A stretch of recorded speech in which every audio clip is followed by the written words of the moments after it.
I got a book review and it accuses me of stereotyping.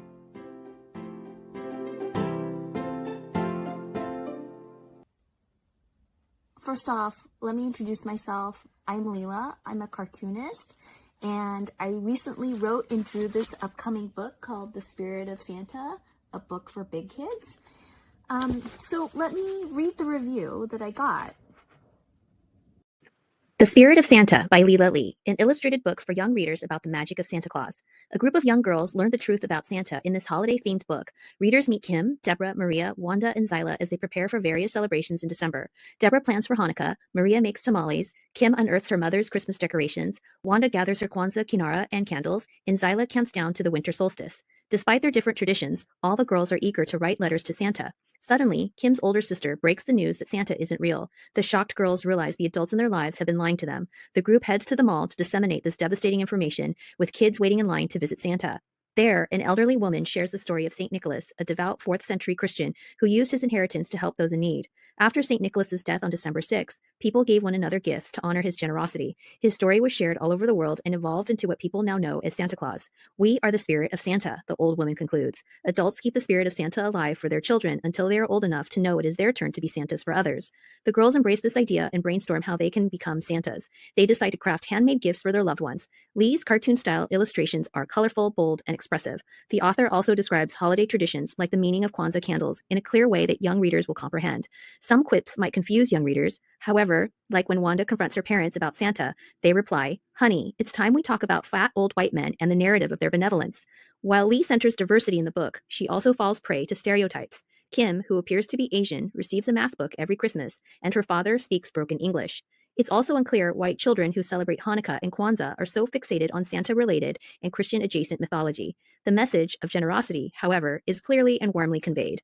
A simple, heartfelt story about embracing the holiday spirit.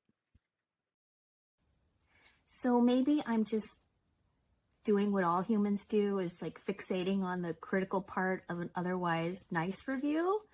But this sentence really kept echoing and nagging at me. The reviewer wrote, "She falls prey to stereotypes. Kim, who appears to be Asian, receives a math book every Christmas, and her father speaks broken English." So this sentence makes me feel like I am not Asian enough, nor am I American enough. It calls into question my authenticity, like there's a right Asian experience to have. So I don't want to complain without giving an explanation, and I want to dissect. And her father speaks broken English. So my parents in real life spoke in broken English, and to flatten the parent speech cadence feels inaccurate to my experience. I don't know, whenever I draw an Asian parental figure, am I supposed to Americanize them into fully assimilated, cool Asian Americans who speak perfect English?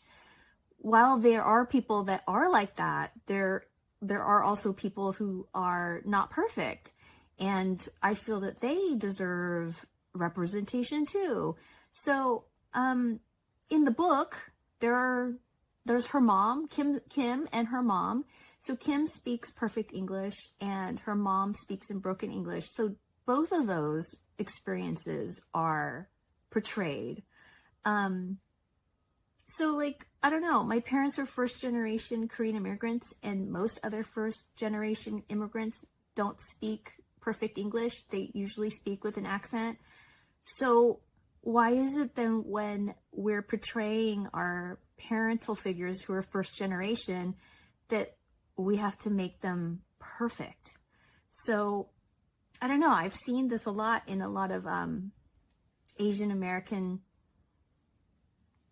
television or movie portrayals where the parents are really cool. So I'm thinking, okay, they must be like third generation, but I'm still second generation and my parents are first generation. And I just feel like we leapt over a whole group of people because I feel like I'm still stuck trying to process that experience, because assimilation was really, really hard. It still is. And I don't know. I just feel like I wish that we would give some space to that as well. And also, you know, cool Asians, because they also exist. So, I don't know. I'd also think that maybe it's part of this, you know, when Asians have this immense pressure, when we go out, we have to represent with like really good face. We have to make everybody look good.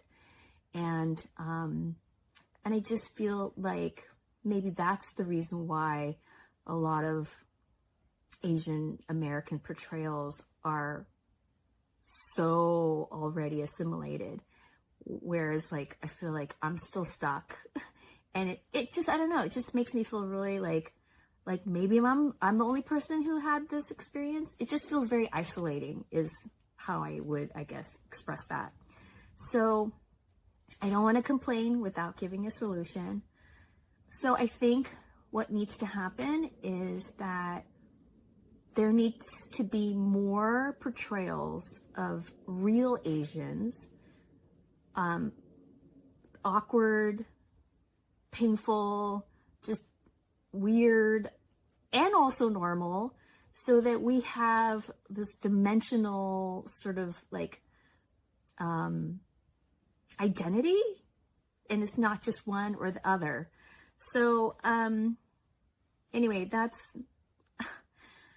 my rant about that. And I also would like to point out that the reviewer, and I don't know who it is, their name is not on it, so I don't know if it's a he, a she, or a they, but the reviewer said the father speaks in broken English.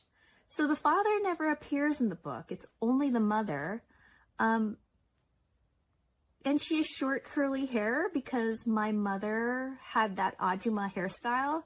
And so I feel like maybe, you know, while the reviewer was trying to school me on what a Asian should be like, they actually don't know that Ajumas only have one hairstyle. So, so there. The review service said the review is final, and that's just because that's how they work. But I did email them to ask them to change father to mother. So we'll see what they say. Anyways, on a positive note, my book was, it's said to be a simple, heartfelt story about embracing the holiday spirit.